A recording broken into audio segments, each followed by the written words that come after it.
Mesdames, Messieurs, bonsoir et merci de préférer la télévision nationale. Au sommaire de cette édition, le Parlement de la CEDEAO célèbre son 25e anniversaire, un événement historique qui retrace ses acquis et perspectives dans le cadre de l'intégration sous-régionale. Dr Dansa Kourouma du Parlement guinéen est parmi les invités. Inauguration de nouvelles infrastructures modernes à l'école supérieure de l'hôtellerie. Il s'agit d'une cuisine et un restaurant d'application pour améliorer la qualité de la formation au sein de cette école. À l'Institut des Arts Mori Kanté, les étudiants ont présenté une exposition d'aquarelles réalisée grâce à une coopération avec l'Académie russe des Beaux-Arts. Les deux parties s'accordent sur la poursuite de ce partenariat. C'est tout pour les titres. Une fois encore, bonsoir et bienvenue dans ce journal. Parlons de la CEDEAO avec ses 25 ans d'existence, un quart de siècle dédié à l'intégration régionale et à la consolidation démocratique en Afrique de l'Ouest. Le Parlement de la CEDEAO célèbre aujourd'hui cet événement historique, l'occasion de revenir sur son évolution, ses acquis, mais aussi sur les défis qui persistent dans la région. Dr Dansa Kourouma, président du Parlement guinéen, est parmi les invités d'honneur de cette rencontre historique. Voici le reportage de notre envoyé spécial Abdoulaye Diallo depuis Abuja. 25e anniversaire de la mise en place du Parlement de la CEDEAO. Un quart de siècle d'existence placé sous le signe de l'intégration régionale, du dialogue politique et de la consolidation démocratique dans l'espace ouest-africain. Un événement historique organisé au siège du Parlement. Un moment de bilan et de projection pour rappeler les grandes étapes ayant marqué l'évolution du Parlement de la CEDEAO depuis sa mise en place. En traçant l'évolution du Parlement de la CEDEAO depuis son avènement en 2000, nous ne pouvons que constater avec une fierté légitime la métamorphose substantielle intervenue. D'une chambre consultative, nous mimions en un véritable acteur de décision doté de prérogatives élargies, notamment en matière d'initiative législative, d'élaboration budgétaire et de contrôle de la mise en œuvre des politiques et programmes communautaires. Sur ce podium, des intervenants se succèdent pour évoquer les acquis, mais aussi les défis persistants, notamment la sécurité régionale, les crises politiques récurrentes et les exigences de réformes institutionnelles pour rendre l'institution plus efficace et plus proche des citoyens.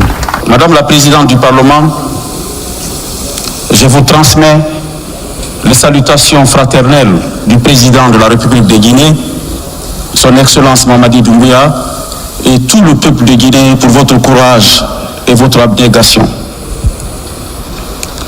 Je profite de la même occasion pour transmettre les salutations du Président de la République de Guinée à la République sœur du Nigeria, dont l'hospitalité et l'accueil étaient dignes de l'Afrique. Sur ces mots, permettez-moi, mesdames et messieurs, de vous dire merci pour cette invitation.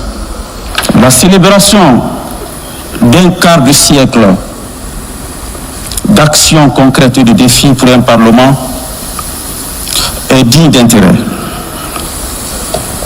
Et ceci nous rappelle que l'intégration ouest-africaine s'enracine dans notre histoire, beaucoup plus ancienne. La solidarité et la gouvernance, la culture et la prospérité, incarnées par le Parlement de la CEDEAO et les autres institutions de la CEDEAO, ne tombent pas du ciel.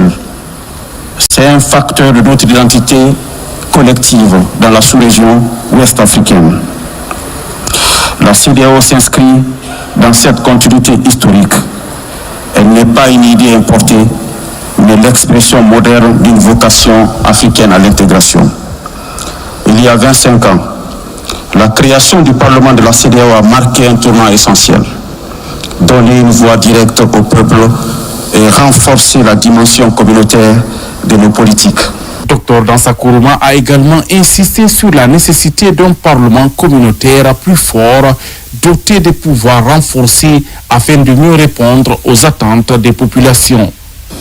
La Guinée, pour sa part, qui traverse une période majeure de son histoire, marquée par une transition politique, pas une alternance de pouvoir entre générations, mais une refondation politique et économique profonde de ses institutions. Le CNT, que j'ai l'honneur de diriger, a joué un rôle essentiel en adoptant des textes structurants pour la refondation institutionnelle, la lutte contre la corruption, la modernisation de la gouvernance. Des réformes importantes également ont été lancées dans le domaine de l'administration publique. La sécurité, la digitalisation et l'amélioration des infrastructures. Mais tout ceci devrait être soldé par la prise des mesures nécessaires pour assurer des élections transparentes, libres et crédibles.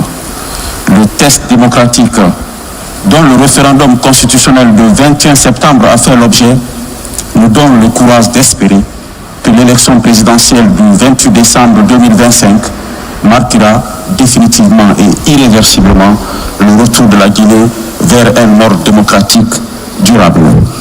Aujourd'hui, les défis de notre région s'appellent sécurité, s'appellent tension politique, la fragilité économique, le changement climatique.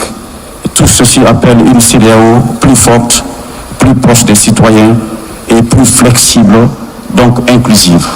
C'est pourquoi je plaide pour une gouvernance communautaire centrée sur nos réalités sociales et culturelles, une articulation harmonieuse et une souveraineté nationale assumée au sein d'un engagement régional sans faille, un dialogue permanent, surtout pour les pays en transition, et une participation élargie des femmes, des jeunes, des diasporas et des acteurs du secteur économique pour la construction d'un écosystème ouest-africain plus résilient, plus solide.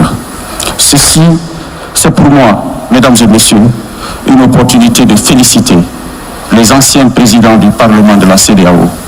25 ans déjà, nous avons la chance et l'opportunité de saluer et de bénéficier de l'expérience du premier président de cette institution majeure de notre outil d'intégration sous-régionale. Il s'agit du professeur Diallo. Professeur, je prie pour vous, pour votre santé, votre prospérité et beaucoup de bonheur pour vous. Cette célébration du 25e anniversaire du Parlement de la CEDEAO a été un moment de renforcement des liens politiques et institutionnels marqué par une reconnaissance aux anciens présidents du Parlement de la communauté. Dans l'actualité encore, mobilisation des partenaires techniques et financiers autour du PRODEC, une table ronde qui a permis à chaque bailleur de réaffirmer son soutien à ce programme clé destiné à moderniser la diplomatie guinéenne et à accélérer les projets de développement dans tous les secteurs. Compte rendu, Makeme Keleti Donzo. Il s'agit d'une table ronde de consultation réunissant les bailleurs de fonds autour du PRODEIC sous l'appui institutionnel. La parole est ouverte à l'ensemble des participants afin d'exprimer le degré d'engagement de chacun pour la réussite de ce programme de développement qui touche tous les secteurs. Financer le PRODEIC, c'est investir pour une administration plus efficace et transparente. De soutenir le renforcement d'un partenariat international plus crédible et mutuellement bénéfique et avantageux. La réalisation de ces ambitions nécessite des ressources techniques et financières substantielles, mais surtout des partenariats solides, sincères et mutuellement bénéfiques. Ce programme cadre d'appui à la diplomatie, lancé en 2022 grâce à la collaboration entre le PNUD et le gouvernement guinéen à travers le ministère des Affaires étrangères, vise à doter l'appareil diplomatique d'outils et de moyens modernes pour mieux contribuer au développement national. Pourquoi ce programme est-il stratégique? Parce qu'il ouvre la voie à une Guinée mieux intégrée dans les chaînes de valeur mondiales, capable d'attirer des investissements, de sécuriser ses intérêts économiques et de mobiliser sa diaspora pour contribuer au développement socio-économique. qui parle de renforcement de la diplomatie économique, parle de notre écosystème guinéen, en citant tous les acteurs clés pour le développement de notre pays.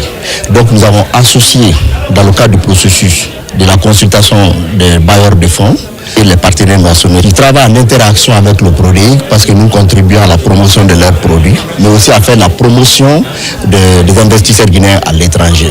Cette table ronde de consultation réunissant les entités concernées par le financement du programme a pour objectif de renforcer l'avancement des projets dans les différents secteurs de développement de notre pays. Fini l'Assemblée générale de l'Organisation maritime internationale à Londres. Après la phase de déclaration générale des 176 États membres de cette agence onusienne, les délégués ont élu 40 pays au Conseil de l'organisation avant de passer aux rencontres bilatérales. Et la délégation guinéenne a eu l'honneur de rencontrer le secrétaire général de l'Organisation maritime internationale avec qui il a été question d'appui au secteur maritime guinéen. Le point avec Safiatou Kondé. Le repositionnement de la Guinée sur le plan international est devenu une réalité. Cette 34e session de l'Assemblée générale de l'Organisation maritime internationale réunit les ministres en charge des transports et les responsables gouvernementaux concernés par les questions maritimes. Après l'élection de 40 pays au Conseil de l'OMI pour un mandat de 2 ans, la délégation guinéenne, conduite par l'ambassadeur Ali Diallo, a rencontré le secrétaire général de l'OMI, Arsenio Dominguez, le directeur technique de la coopération de cette institution spécialisée des Nations Unies et de la délégation du Sultanat d'Oman. Nous avons porté la voix de la Guinée dans le domaine des réformes dans le secteur maritime, notamment dans le secteur portuaire dans notre pays. Nous avons aussi au nom des plus hautes autorités guinéennes, à leur tête, son Excellence Mamadi Doumbouya, nous avons partagé des réformes en cours, notamment le secteur portuaire. La performance dans les domaines portuaires et du transport maritime, ainsi que divers intérêts maritimes et régionaux, sont au cœur de cette 34e session. Une occasion saisie par la République de Guinée pour présenter ses opportunités, mais aussi faire des requêtes pour mieux qualifier le secteur maritime en Guinée. Cette session nous a permis de porter devant les membres de la commission technique les requêtes de la Guinée, notamment dans le cadre de la sécurité maritime, la protection du milieu marin et aussi la formation. Nous avons suggéré auprès de l'ONU l'intégration personnelle de l'utilisation de l'ONU dans le cadre de la convention de l'école maritime de Guinée. Compte tenu de la complexité du monde maritime avec des navires de plus en plus grands et modernes, les États membres de l'OMI sont appelés à trouver des solutions coordonnées face aux défis pour une opportunité durable et un développement robuste du secteur maritime. Les anciennes gloires du Avia 77 plaident pour la reconnaissance du 18 décembre comme une journée nationale dans le sport. Ceci en mémoire du triplé historique qui a définitivement fait entrer ce club et le football guinéen dans l'histoire du football africain. Le 18 décembre prochain, ils vont célébrer le 48e anniversaire du triplé historique. Dans le cadre des préparatifs, ils ont été reçus par le ministre de l'Information et de la Communication qui leur apporte son soutien. Ils sont au micro de Tierno Ousmane Diallo. Vous vous rappellerez que le 18 décembre 1977, le RAFIA avait fait le triplé de la Coupe Kwame Nkrumah. Donc c'était devenu une propriété privée pour la République de Guinée. À cette occasion, à chaque 18 décembre, on essaye, dans la mesure de nos possibilités, de faire ce qu'on peut pour réveiller et dire à la génération actuelle et au futur que le premier triplé continental a été fait en République de Guinée. Donc nous nous souvenons de ça et c'est à cette occasion qu'on peut rendre visite à certaines personnes comme l'actuel ministre de l'Information qui connaît bien le RAFIA, donc pour parler, échanger et voir dans quelle mesure on peut faire une fête qui doit être belle pour toute la Guinée. Et c'est l'occasion de vous le dire aussi, c'est cette équipe qui a permis la Guinée à réconcilier entre la jeunesse guinéenne et celle de la Côte d'Ivoire, entre la jeunesse du Sénégal et celle de la Guinée. Donc c'est une date qu'on ne peut pas oublier. Monsieur le ministre, il a salué l'esprit Il a promis de nous accompagner. Et puis des membres du gouvernement à l'École supérieure du tourisme et de l'hôtellerie pour inaugurer de nouvelles infrastructures modernes et échanger avec étudiants et encadrants. Grâce à une cuisine et un restaurant d'application fraîchement installé, l'établissement renforce les travaux pratiques. Le ministre de l'Enseignement supérieur et son homologue du tourisme veulent ainsi revitaliser un secteur stratégique et pourvoyeur d'emplois. Compte rendu Mounir Bari. Pas de répit dans la modernisation des infrastructures universitaires. À l'École supérieure du tourisme et de l'hôtellerie de Conakry, le gouvernement inaugure une cuisine et un restaurant d'application réalisé avec l'appui de l'Agence turque de coopération internationale. Les étudiants font trop de théorie et moins de pratique, et cette école à vocation professionnelle va aussi apporter cette partie pratique à la formation. Donc c'est important pour nous d'être ici pour témoigner du soutien du gouvernement à ce genre de pratique dans nos institutions d'enseignement supérieur. La nature nous a tout doté. Aujourd'hui, on a des sites qui sont magnifiques, mais jusque-là, ce qui faisait défaut, c'est parfois d'avoir des professionnels qui sont capables d'accompagner la dynamique de ce secteur. Ces nouvelles installations témoignent de la volonté des autorités de redynamiser un secteur stratégique et fortement pourvoyeur d'emplois. Pour le ministre de l'Enseignement supérieur et du Tourisme, qualifier la main-d'œuvre locale est un impératif pour répondre aux besoins croissants du marché. Nous tenons avant tout à vous remercier pour votre engagement constant en faveur de l'éducation, de la formation technique et professionnelle et de la modernisation de nos infrastructures. Aujourd'hui, en tant que TICA, nous sommes très heureux de notre précieuse coopération avec votre magnifique pays, la Guinée. L'École supérieure du tourisme et de l'hôtellerie compte 3 départements, sciences alimentaires et nutritionnelles, management de l'hôtellerie et de la restauration et management du tourisme. Des filières qui renforcent chaque année les compétences des étudiants et les préparent à des carrières variées. Construction du complexe pénitentiaire de Yorokogia à Dubrika, un projet prioritaire du chef de l'État qui apporte une réponse concrète au surpeuplement carcéral et qui va aussi améliorer les conditions de détention en Guinée. Le garde des Sceaux a visité le site pour évaluer le niveau d'exécution des travaux. Reportage adjudant-chef Aboubakar Kamanou. Depuis le 5 septembre 2021, la Guinée s'est engagée sur une trajectoire nouvelle, portée par la vision, la pédagogie et la détermination du président Mamadi Doumbouya. Face aux défis économiques, sociaux et politiques cumulés durant des décennies, le chef de l'État a imprimé une dynamique de rupture fondée sur l'unité nationale, la justice et l'ambition d'un développement durable. Sous son impulsion, la transparence, la moralisation de la gestion publique et la promotion des droits humains sont devenues des exigences cardinales d'une gouvernance nouvelle, saluée aussi bien sur le plan national qu'international. Pendant longtemps, la Guinée a souffert de dysfonctionnements institutionnels majeurs, particulièrement dans le domaine du respect des droits humains. Pour corriger ces dérives, le président Mamadi Doumbouya a lancé une réforme structurelle d'envergure visant à rebâtir un appareil institutionnel cohérent, moderne et efficace. C'est dans cette dynamique qu'est née l'initiative de construire du complexe pénitentiaire moderne de Yorokogia à Dubrika, un projet prioritaire du chef de l'État. Il constitue une réponse concrète au surpeuplement carcéral et marque une avancée importante dans l'amélioration des conditions de détention. 4 mois après sa dernière visite, le garde des Sceaux, ministre de la Justice et des Droits de l'Homme, Yaya Kairaba Kaba, s'est rendu à nouveau sur le gigantesque chantier pour constater l'évolution des travaux.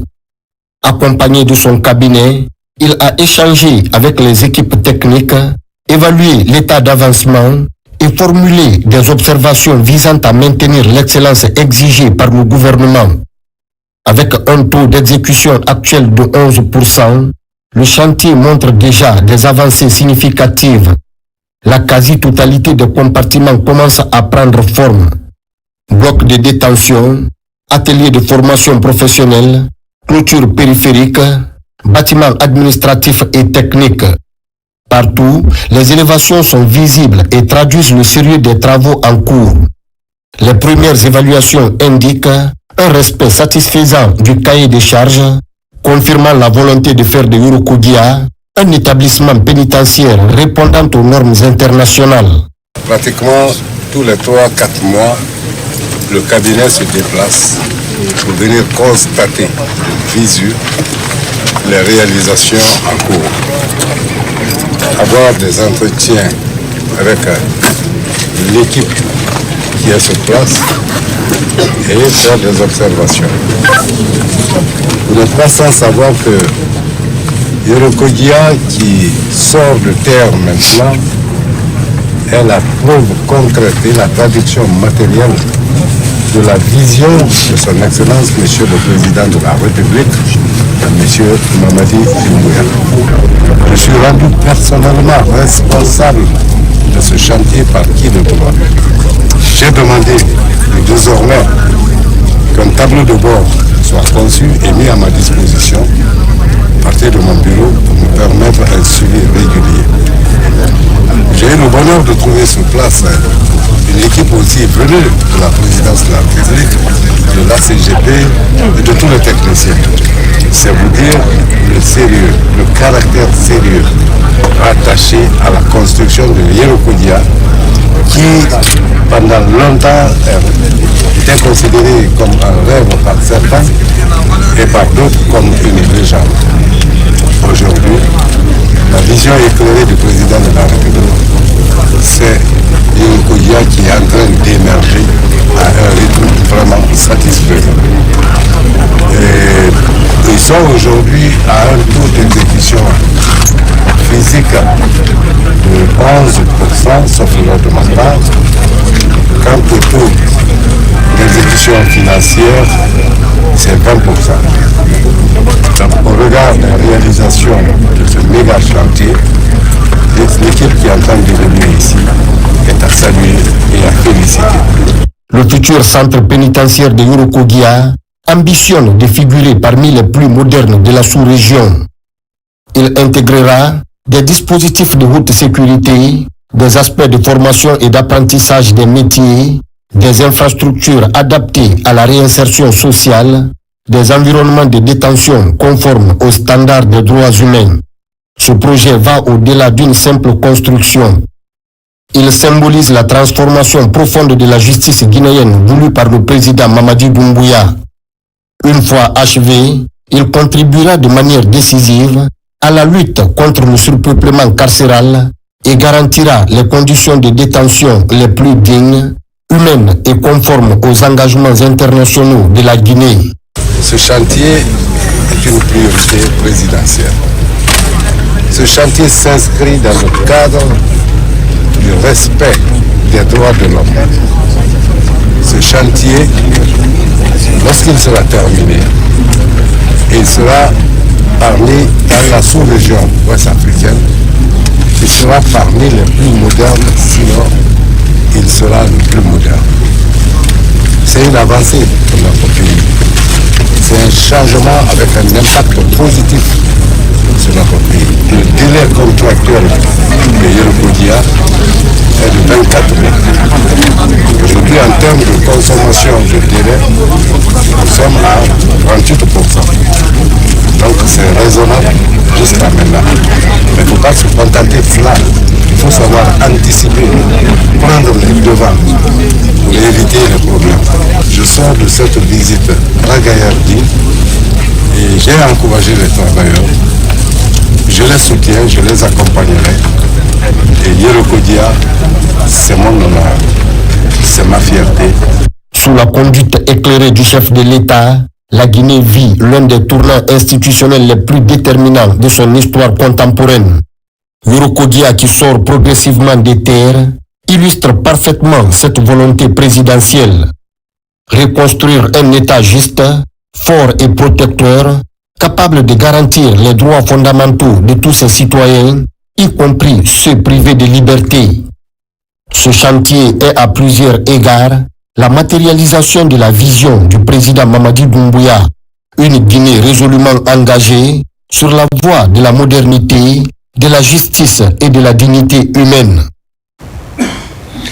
Depuis quelque temps, l'école doctorale de l'Université de Somphonia est en train de se redynamiser avec les acteurs du monde académique pour développer des activités de recherche. Des présentations de plusieurs années de recherche sur l'analyse des méthodes d'enseignement du français dans les établissements préscolaires est effectuée. Pour plus de précision, suivez cet élément de reportage avec Ali Badrakonde. L'Université de Somphonia dans la dynamique de la promotion de la recherche scientifique.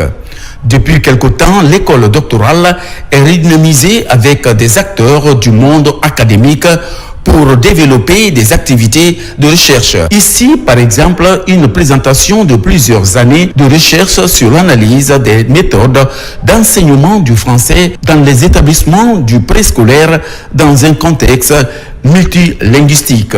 Mon objectif, c'était de décrire la pratique enseignante des éducateurs en mettant en exergue leurs compétences dans la transmission du français afin d'identifier leurs besoins de formation en lien avec la réalité sociolinguistique guinéenne. Elle devait savoir repérer l'objet d'étude qui est l'apprentissage et l'acquisition du français et la transmission du français du point de vue de ceux qui les encadrent, mais aussi de l'acquisition du point de vue de tout petits qui sont en situation de construction identitaire linguistique, mais aussi en situation de construction de connaissances. L'Université de Somphonia, à travers son école doctorale, compte ainsi encourager la recherche scientifique afin de qualifier l'enseignement supérieur. C'est la première école doctorale de la Guinée, créée en 2012, et à ce jour, nous avons fait soutenir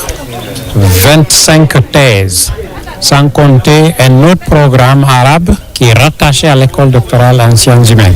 Et la particularité que nous faisons à l'école doctorale, il y a une participation internationale sur le membre du jury. L'Université de Somphonia, via son école doctorale, compte également vulgariser les travaux de recherche scientifique avec pour objectif de mettre à la disposition des décideurs et chercheurs des éléments pour la gouvernance et la planification. Dans la dynamique de préserver la paix et l'unité nationale, les fils résidents et ressortissants de Zérékoré s'impliquent dans la campagne de sensibilisation pour une élection présidentielle apaisée. Des religieux musulmans et chrétiens viennent de recevoir la délégation dirigée par Dan Lama qui porte la voix de la paix au nom de la jeunesse forestière. Lancé Kamisoko. À quelques semaines du scrutin présidentiel du 28 décembre prochain, les acteurs de la paix se mobilisent dans la capitale forestière. Jadis confrontée à des remous sociaux, la cité cosmopolite de Zérékoré veut consolider le climat de paix qui y règne depuis quelques années. À la tête de cette caravane de paix, des fils résidents et ressortissants motivés par les actions de développement enclenchées dans la région. Depuis 4 ans, Zérékoré est une ville qui a renoué avec la quiétude. Nous prions pour que cette paix continue. Nous prions pour que le développement continue, pour qu'il y ait la prospérité. Et nous sortons d'ici rassurés, après avoir reçu les bénédictions des religieux, et nous sommes certains de l'accomplissement de notre mission. Lieux de culte et de communion, les mosquées et églises reçoivent la délégation de Dan Lama, porteur de messages de paix et d'unité. Avec pour vocation de prier pour la paix et le développement, ces hommes de Dieu saluent la démarche juvénile. Nous sommes contents que tout ce que vous entreprenez, que vous alliez vers les leaders religieux pour leur demander de prier pour vous, de prier pour l'action.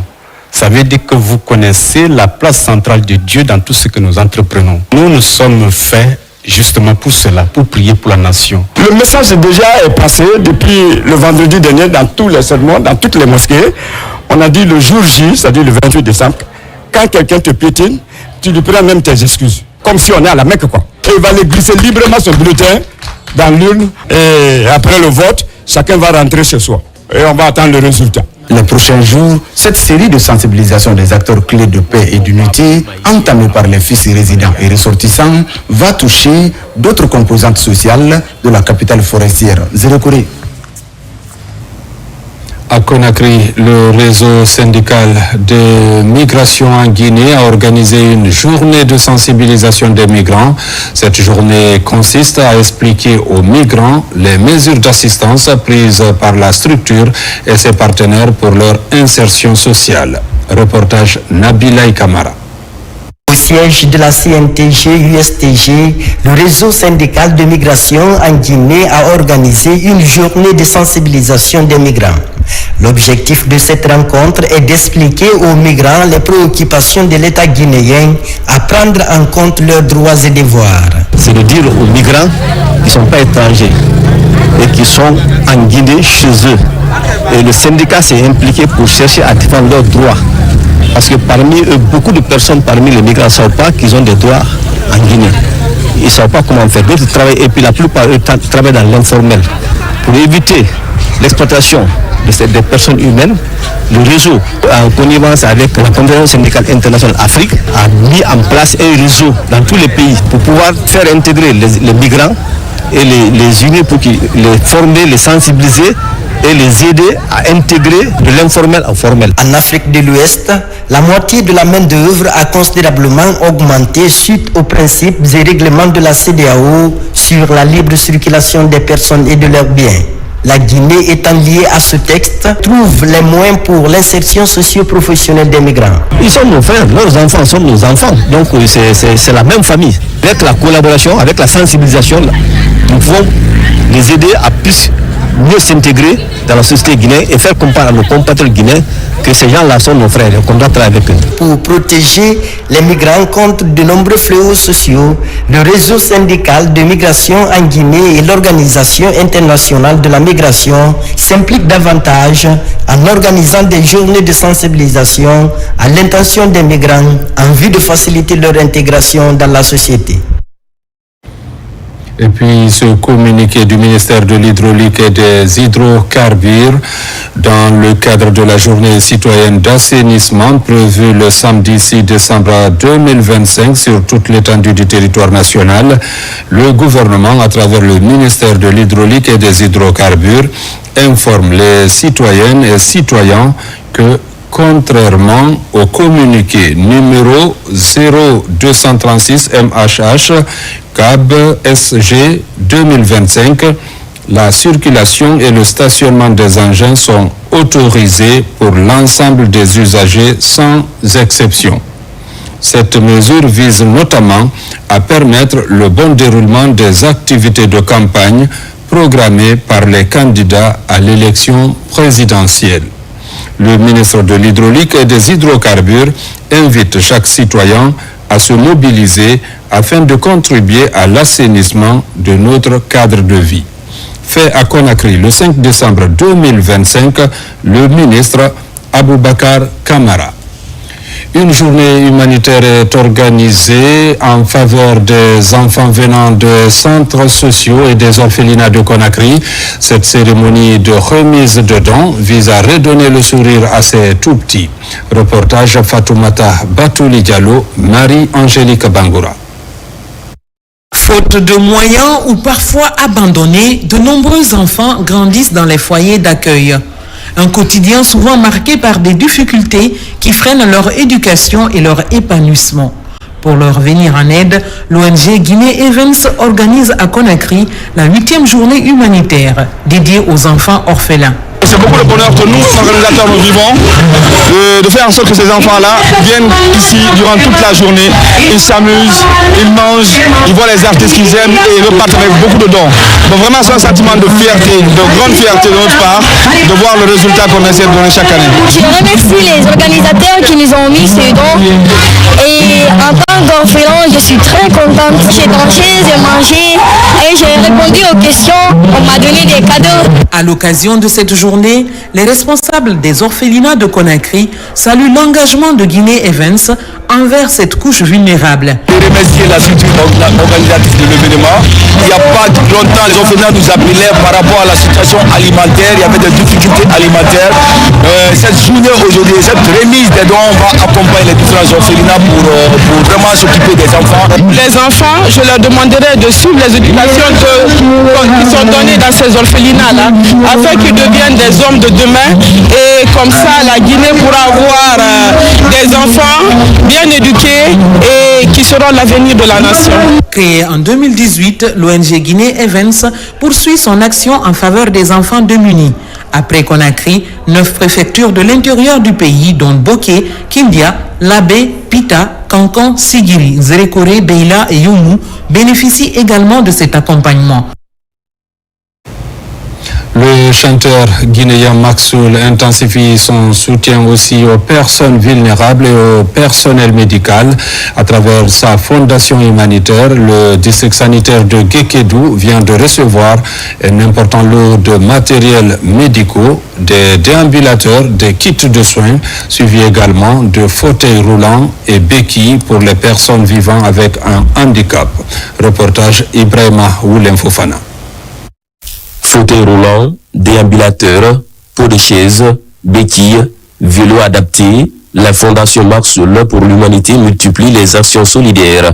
Créée en 2015, elle appuie régulièrement les structures sanitaires, l'éducation et les populations les plus vulnérables. À Guékédou, 5 centres de santé urbains et l'hôpital préfectoral figurent parmi les bénéficiaires du jour. Grâce à vos dons, nous allons pouvoir améliorer significativement la prise en charge de nos patients dans les formations sanitaires bénéficiaires de notre préfecture. Il s'agit des centres de santé urbains ainsi que l'hôpital préfectoral de Guékédou. Ce dont comprend essentiellement le mobilier médical. Depuis la France, l'artiste Maxoul pilote ses envois avec l'appui de ses partenaires.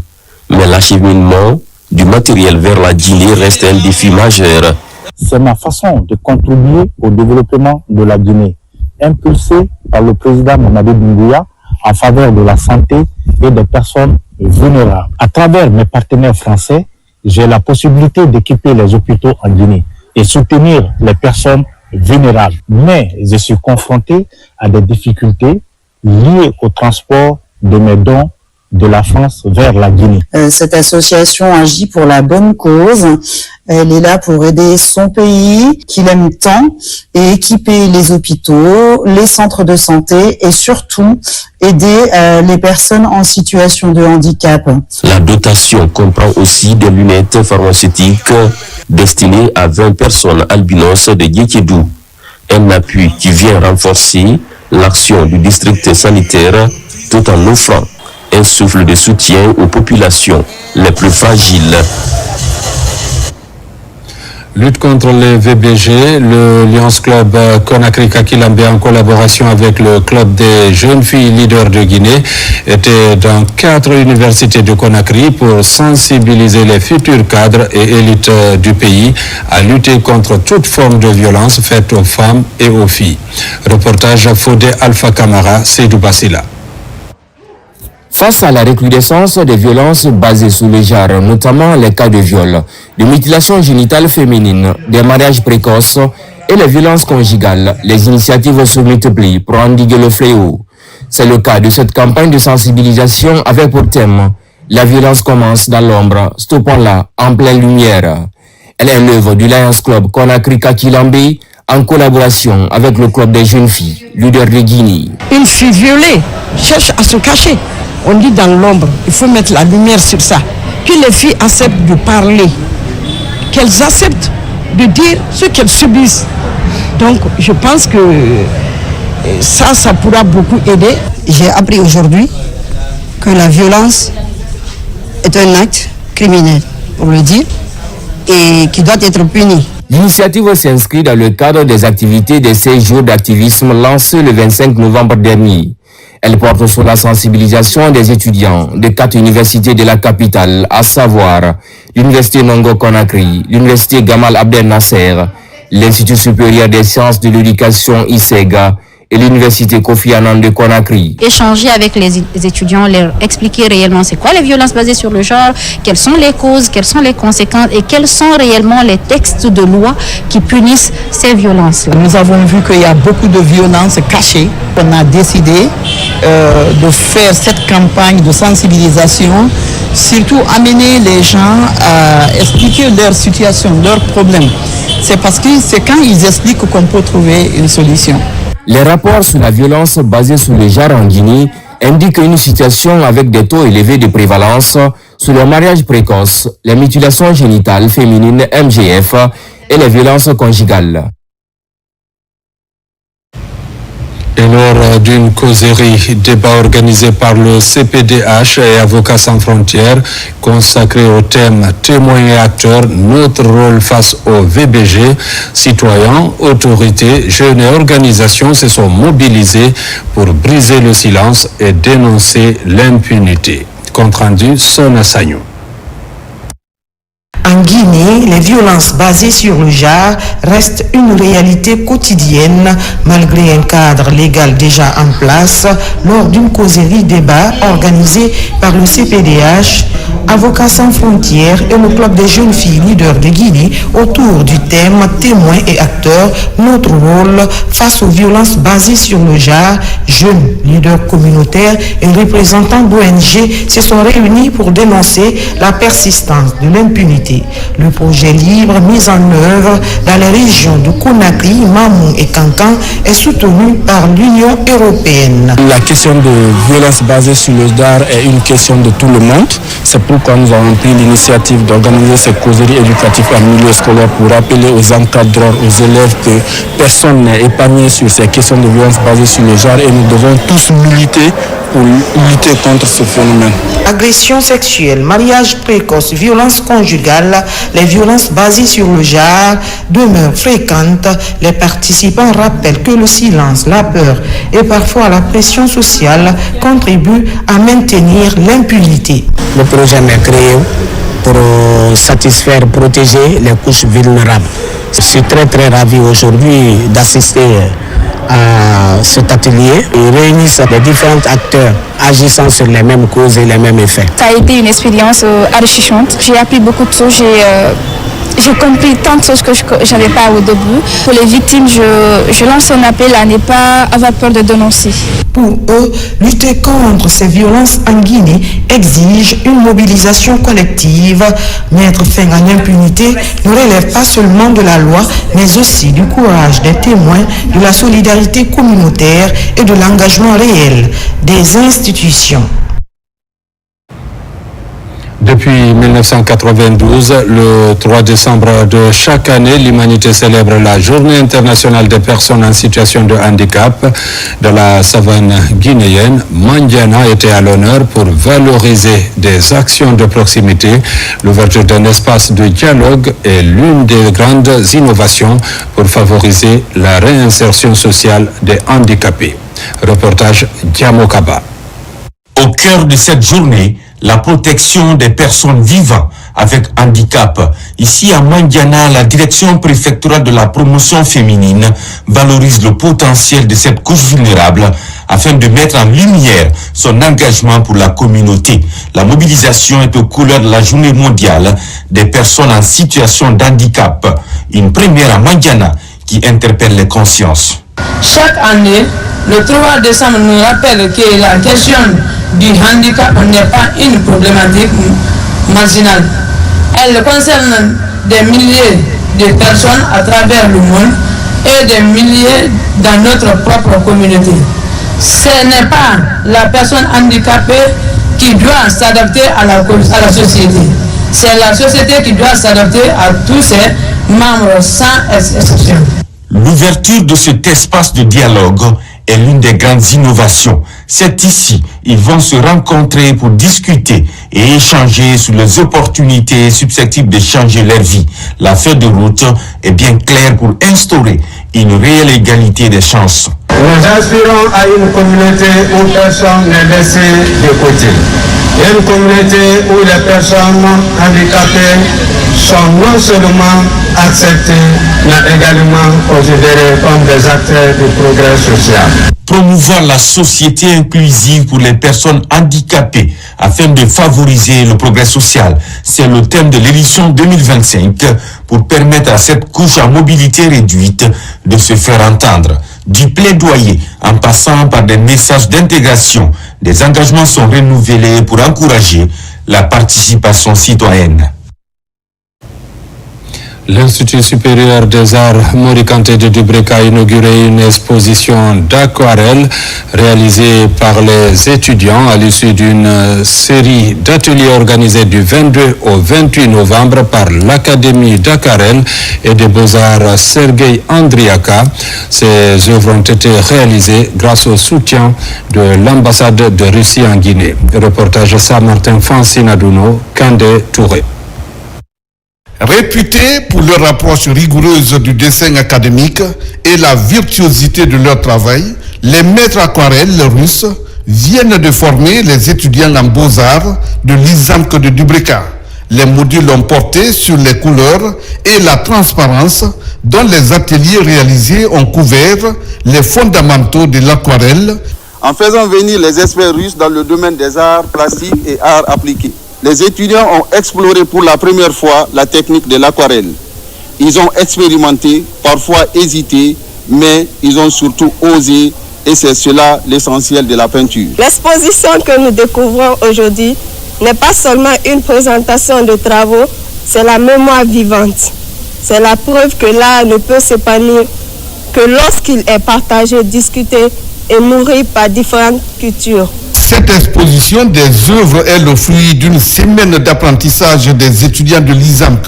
L'inauguration perpétue les traditions de la peinture académique, notamment la technique originale de l'aquarelle, avec le soutien actif de l'ambassade de Russie en Guinée. En fait, je suis très content du résultat. Les étudiants guinéens m'ont vraiment surpris parce que la technique de l'aquarelle est vraiment exigeante et je ne m'entendais pas. Le résultat est vraiment excellent. L'ambassade de Russie continuera à soutenir de manière active les initiatives artistiques internationales à Dubreka avec la participation des institutions culturelles. En juin dernier, l'Institut supérieur des arts Mori Kanté de Dubreka a accueilli des musiciens du Conservatoire de Moscou qui ont animé des ateliers pour les étudiants avant de donner un concert de musique classique très apprécié. À Dakar, la première édition de l'EcoFest, le Festival ouest-africain des arts et de la culture, bat son plein, un rendez-vous majeur dédié à la créativité et à l'intégration régionale. Au cœur de l'événement, le village des stands, la participation remarquée de la Guinée et un spectacle grandiose de nuit au pied du monument de la Renaissance africaine. Dakar, le reportage de nos envoyés spéciaux, Adam Mohamed Keita et Mohamed Touré. Au village des expositions, la Guinée attire les regards. Le stand national se distingue par la richesse de son artisanat, tissus traditionnels, instruments de musique, création contemporaine. Une vitrine culturelle qui reflète la diversité et le savoir-faire des artistes guinéens. Ici, les visiteurs découvrent un pays créatif, fier de ses couleurs, et plus que jamais engagé dans la dynamique culturelle régionale. Dans ce stand, vous pouvez retrouver des complets lépis juste derrière moi ici, et aussi des complets faits avec le forêt sacré, qui est très bien magnifié. Pas mal, les gens apprécient bien, surtout le lépi. Franchement, c'est très bien convoité ici. À quelques mètres, les stands des pays voisins complètent ce panorama culturel. Chacun expose son identité, ses traditions, ses innovations. Un voyage artistique sans frontières, fidèle à l'esprit d'intégration prôné par EcoFest. Point d'orgue de la soirée, un spectacle vivant au monument de la Renaissance africaine. Sous les lumières, musiciens, danseurs et troupes artistiques se succèdent sur scène. Un mélange de rythmes traditionnels, de chorégraphie moderne et de messages d'unité qui captivent le public. La culture joue un grand rôle dans le développement. Quand il y avait la guerre entre les pays, c'était les griots qui chantaient pour la paix. Avec le passé, ça va encore recoller les choses. On est sur la bonne voie.